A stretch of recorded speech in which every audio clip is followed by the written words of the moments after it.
Paris, the city of light, woke to sirens and disbelief. At exactly 9:30 a.m., a Sunday crowd drifts beneath the glass pyramid, stroller wheels whispering over stone under the soft winter sun. Four masked men arrived at the world's most visited museum, the Louvre. They came not for art, but for history itself. In broad daylight, with surgical precision, they executed a robbery that would leave France humiliated and the world stunned.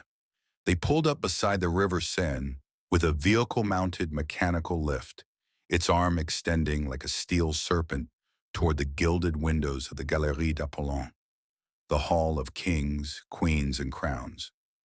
Inside lay 8 priceless jewels: tiaras, necklaces, earrings, brooches, relics of 19th century royalty. The suspects knew every second mattered. 2 of them scaled the lift while the others waited below, engines humming. A power tool screeched through the morning air as they cut through a first-floor window pane. Within seconds, 2 thieves slipped inside. They moved calmly, methodically, not like amateurs chasing luck, but professionals following a blueprint. They threatened the guards, forcing an evacuation. No one was hurt, but the silence that followed felt like the air before a storm. In less than 4 minutes, they shattered 2 display cases and seized France's glittering past. Among the stolen treasures, the tiara and brooch of Empress Eugénie, wife of Napoleon III, an emerald necklace and earrings of Empress Marie-Louise, a sapphire tiara, necklace, and single earring from the collections of Queen Marie-Amélie and Queen Hortense, and the legendary reliquary brooch, believed to hold a saint's relic fragment, each piece adorned with thousands of diamonds and rare gemstones, their value beyond currency, a combined heritage worth tens of millions, though officials would only say priceless. The thieves exited as swiftly as they came. 9:38 a.m., 2 scooters sped off into the Paris streets, engines echoing down the riverbank. They left behind a city in shock and a museum stripped of its pride. Investigators later discovered they had tried to burn their getaway vehicle, but a quick-thinking staff member stopped them.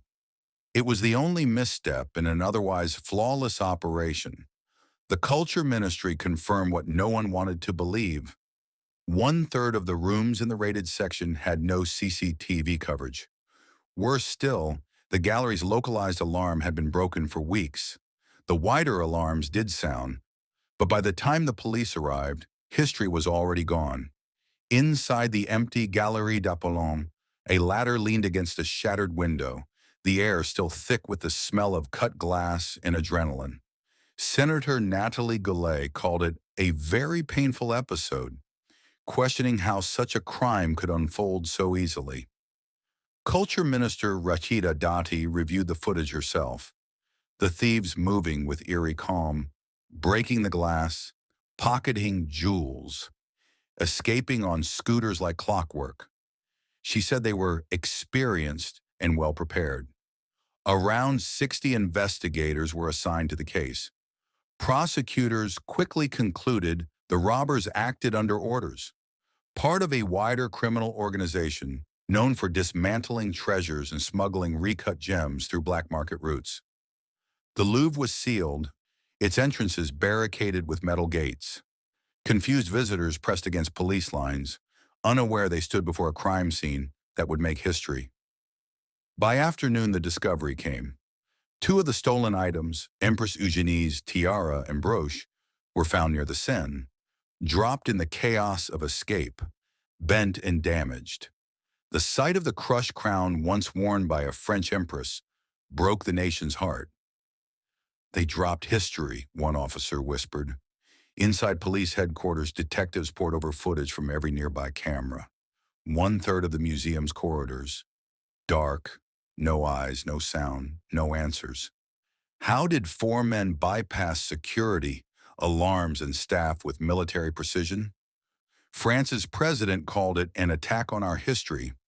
Opposition leaders called it an intolerable humiliation and a wound to the French soul. The stolen collection, relics of royal love and empire, had once adorned the heads of queens, the necks of empresses, the hearts of dynasties. Now they were dust in the hands of criminals. Experts warned what would come next. The jewels would be broken down, their metals melted, their stones recut, their identities erased. "They'll destroy them," said Chris Marinello, head of Art Recovery International. "You'll never see them again." Crowns turned into currency, heritage turned into fragments. In the silence that followed, the Louvre, symbol of civilization itself, shut its doors. A sign hung outside, "Closed for investigation." Police patrols stood under the glass pyramid, tourists pushed back by metal gates. No one could say when it would reopen. Behind those closed doors, investigators found one more clue: a maintenance log, dated 1 week before the heist. It reported a faulty alarm in the Galerie d'Apollon, a repair scheduled, then mysteriously canceled. The technician's name? Deleted. The access card used to disable the system that morning? Logged at 05:12 a.m., hours before the museum opened. Someone inside had helped them. Listen to what a Paris correspondent said after the heist. Definitely a huge embarrassment. This was a very quick, brazen theft. You perhaps can see the ladder behind me, which 3 or 4 masked men used at about 9:30 this morning when the museum had just opened. They clambered up that ladder. They smashed their way through a window, got into the first floor to a gallery there. They could have wandered down the corridors and found the Mona Lisa. Instead, they stayed in the room which is basically dedicated to what's left of France's royal jewels, particularly jewels belonging to the Emperor Napoleon I and his wife. They stole, we understand, 9 of them, including things on tiaras, brooches and so on. It's reported that they dropped one big jewel as they made their escape. They went down the ladder, got onto some motorbikes, sped off. So far, no sign of them. Fortunately, although there were tourists, visitors inside the museum, nobody was injured. But as you can perhaps also see behind me, a lot of French police investigating, trying to understand who might have done this.